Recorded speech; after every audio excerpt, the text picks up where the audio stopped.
हरे कृष्णा।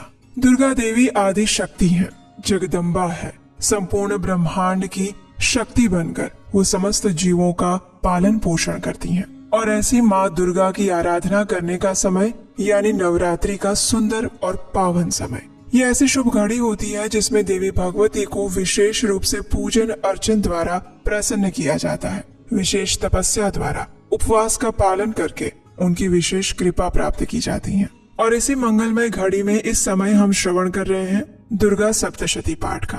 आज है नवरात्रि का 8वां दिवस।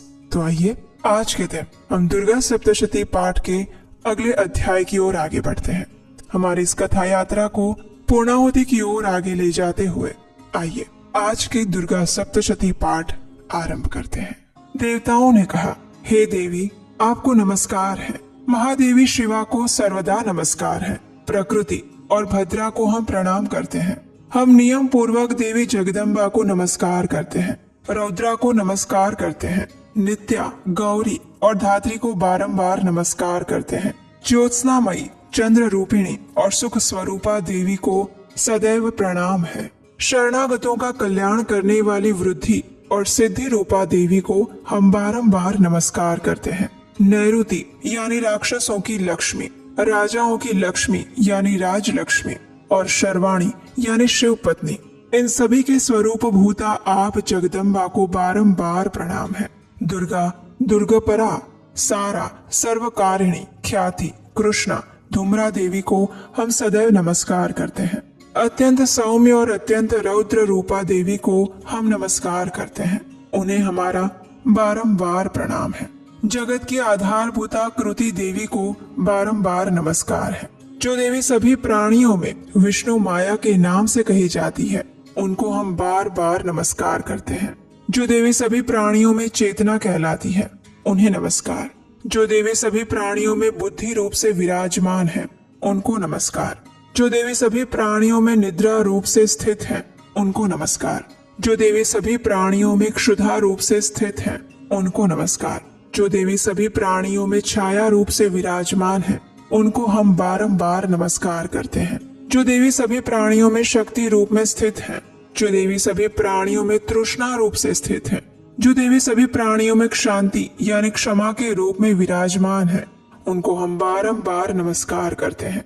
जो देवी सभी प्राणियों में जाति रूप से स्थित है, जो लज्जा रूप से स्थित है, जो देवी सभी प्राणियों में शांति रूप से विराजमान है, उनको हम नमस्कार करते हैं।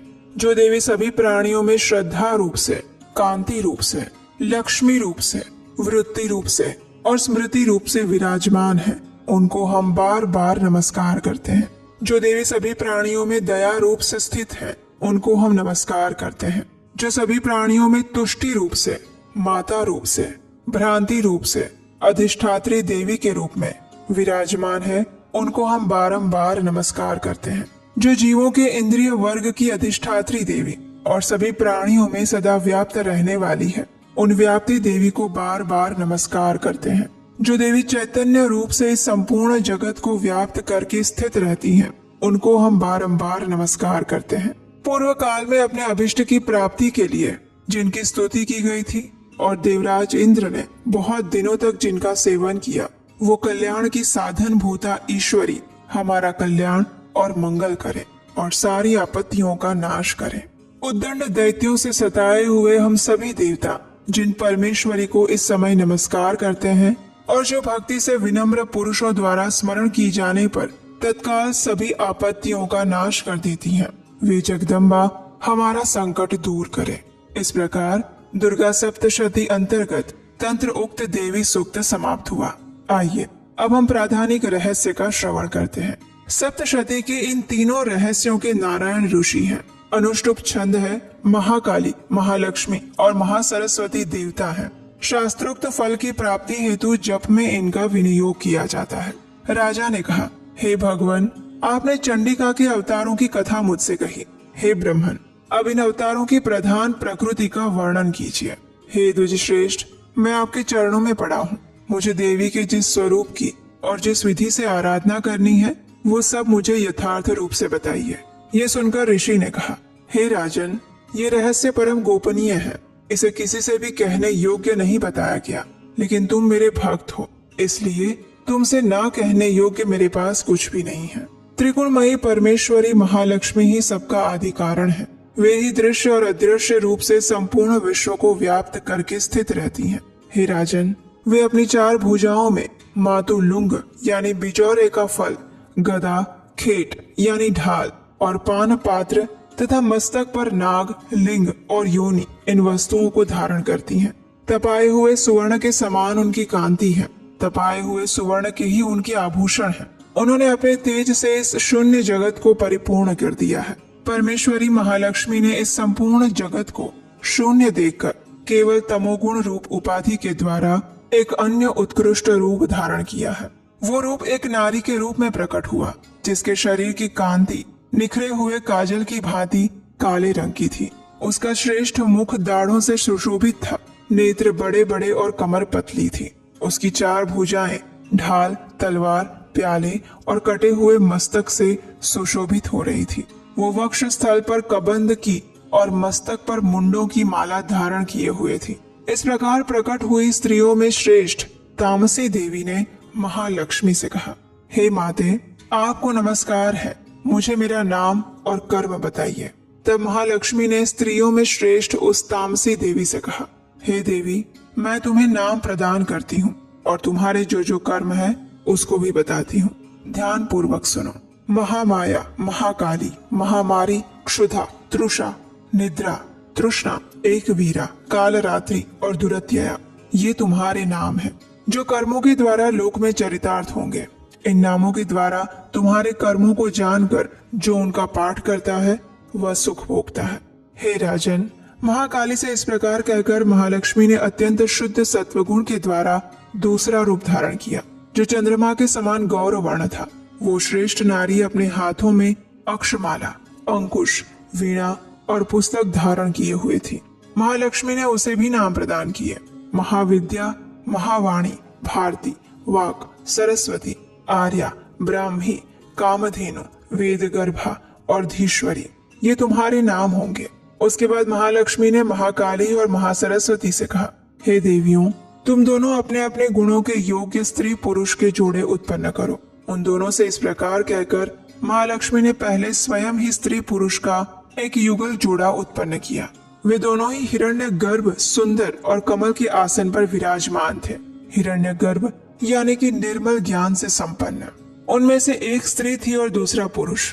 उसके बाद माता महालक्ष्मी ने पुरुष को ब्रह्मन, विधे, विरंच और धात इस प्रकार संबोधित किया और स्त्री को श्री, पद्मा, कमला, लक्ष्मी इत्यादि नामों से पुकारा। इसके बाद महाकाली और महासरस्वती ने भी एक एक जोड़ा उत्पन्न किया।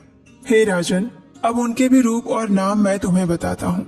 महाकाली ने कंठ में नीले चिन्ह से युक्त लाल भुजा, श्वेत शरीर और मस्तक पर चंद्रमा का मुकुट धारण करने वाले पुरुष को और गोरे रंग की स्त्री को जन्म दिया। वह पुरुष रुद्र, शंकर, स्थाणु, कपर्दी और त्रिलोचन के नाम से प्रसिद्ध हुआ और स्त्री के त्रयी, विद्या, कामधेनु, भाषा, अक्षरा और स्वरा ये नाम हुए। हे राजन, माँ सरस्वती ने श्वेत रंग की स्त्री और श्याम रंग के पुरुष को प्रकट किया। उन दोनों के नाम भी अब मैं तुम्हें बताता हूँ। उनमें पुरुष के नाम थे विष्णु, कृष्ण, ऋषिकेश, वासुदेव और जनार्दन, और स्त्री उमा, गौरी, सती, चंडी, सुंदरी, सुभागा और शिवा इन नामों से प्रसिद्ध हुई। इस प्रकार तीनों युवतियां ही तत्काल पुरुष रूप को प्राप्त हुई। इस बात को ज्ञान नेत्र वाले लोग ही समझ सकते हैं, बाकी के अज्ञानी जन इस रहस्य को नहीं जान सकते। हे राजन, महालक्ष्मी ने त्रयी विद्या रूपा सरस्वती को ब्रह्मा के लिए पत्नी रूप में समर्पित किया, रुद्र को वरदायिनी गौरी और भगवान वासुदेव को लक्ष्मी प्रदान की। इस प्रकार सरस्वती के साथ संयुक्त होकर ब्रह्मा जी ने ब्रह्मांड को उत्पन्न किया और परम पराक्रमी भगवान रुद्र ने गौरी के साथ मिलकर उसका भेदन किया। हे राजन, उस ब्रह्मांड में प्रधान महत्त्व आदि कार्य समूह पंच महाभूत आत्मक समस्त स्थावर जंगम रूप जगत की उत्पत्ति हुई और फिर लक्ष्मी के साथ भगवान विष्णु ने उस जगत का पालन पोषण किया। प्रलय काल आते ही गौरी के साथ महेश्वर ने उस संपूर्ण जगत का संहार कर दिया। हे राजन, महालक्ष्मी ही सर्वसत्वमयी और सभी तत्वों की अधीश्वरी हैं। वे ही निराकार और साकार रूप में रहकर अनेक प्रकार के नाम धारण करती हैं। सगुणवाचक सत्य, ज्ञान, चित्त, महामाया आदि नामांतरों से इन महालक्ष्मी का निरूपण करना चाहिए। केवल एक नाम यानी कि महालक्ष्मी इस मात्र से अथवा अन्य प्रत्यक्ष आदि प्रमाण से उनका वर्णन नहीं हो सकता। और इस प्रकार दुर्गा सप्तशती अंतर्गत प्राधानिक रहस्य संपूर्ण हुआ।